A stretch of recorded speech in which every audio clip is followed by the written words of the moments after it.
This is the new Civic sedan, and Honda has completely redone the car for the 2016 model year. It rides on an all-new chassis, has new styling inside and out, and has new engines. Honda wanted to recapture some of the sporty, engaging driving experience that prior generations of the Civic have been known for with this car. We've just had a chance to drive it, and it delivers on that front in a pretty big way.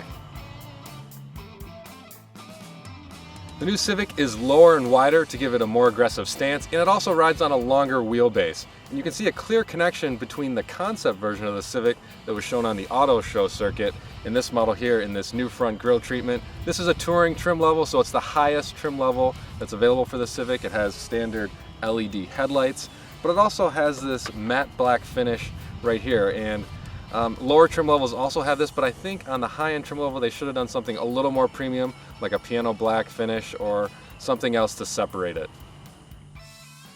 The new Civic's rear styling represents an even bigger departure from its predecessor with this swept back roofline that gives the car almost the look of a hatchback. We've seen it in bigger cars like the Hyundai Sonata midsize sedan, and it results in this really short trunk lid.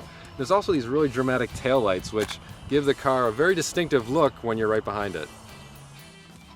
I was most impressed with the Civic's ride and handling qualities. The car hunkers down nicely in corners and has limited body roll, and the steering has a nice quick turn into it.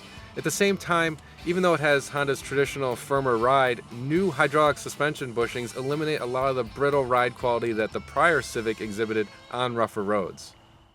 The Civic's new base engine is a 2-liter motor that's rated at 158 horsepower, and it delivers decent performance, but at higher speeds, kind of runs out of steam if you want to make a quick pass. It works with either a 6-speed manual transmission or a continuously variable automatic, and Honda says it should get 31 miles per gallon in the city and 41 on the highway. The Civic is also available with a 1.5-liter turbocharged engine that's rated at 174 horsepower, and it makes more torque at lower RPM, and you can really feel that at mid-range speeds where it feels stronger than the 2-liter engine. Right now, it just works with the continuously variable automatic, but Honda says they want to eventually bring out a manual with that engine too. Even with the sleeker design of the car, Honda has retained pretty good visibility, especially out the front. These front roof pillars don't get in your way. Checking over shoulder, your blind spot's still good. The rear window with the new rear roof line is a little smaller, but still your views out the back are pretty good. Honda lowered the front seats and raised the center console, so you get an all-new cabin that wraps around the driver more than before. Material quality is pretty good. I like how they have soft touch surfaces up here if you're going to rest your elbow, and also down here on the armrest. And this new center console is also really useful. It's got sliding trays for different size cups. You can even put a huge water bottle in way down deep, so it's a pretty useful space. The EX and above trim levels of the Civic get a new version of Honda's display audio system, which has a 7-inch touchscreen, and on those models you also get Apple CarPlay and Android Auto capability built in, so you can plug in your smartphone through a USB port and get certain functions capable right on the screen.